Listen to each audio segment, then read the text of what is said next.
Hey guys, how are you? Well, look, had a final productive day in Israel.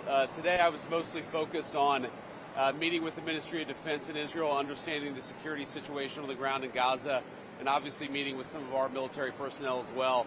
I mean, the whole purpose of this trip was really to try to understand how to make the peace stick, how to move on to phase 2 successfully, and a big part of that is just understanding what would be necessary to police and secure Gaza so that on the one hand, we can provide stability and hopefully some humanitarian assistance to the Gazans, but on the other hand, ensure that Hamas is unable to threaten Israel. So, well, I do, and in fact, not just me, but the entire team. I know Marco's going to arrive in just a couple of hours. Jared Kushner and Steve Witkoff are in Saudi Arabia, and then I believe right now they're actually in the UAE trying to marshal support for the International Security Force. It's very early, but I do think that we've made a lot of progress in understanding what the composition of the ISF would look like and understanding what would be necessary for it to actually be effective, and then just to understand how Central Command is going to work with the troops who are going to actually be on the ground. Again, no American troops on the ground, but American troops supervising and mediating the peace, understanding what that relationship would look like. That's really what I was here to do. I think we did make some progress. I'm going to go back home and continue to work on it.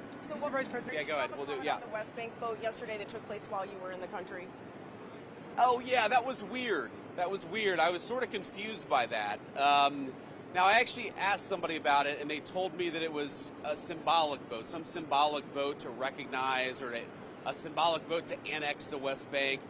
I mean, what I would say to that is when I asked about it, somebody told me that it was a political stunt, that it had no practical significance. It was purely symbolic. I mean, look, if it was a political stunt, it was a very stupid political stunt, and I personally take some insult to it.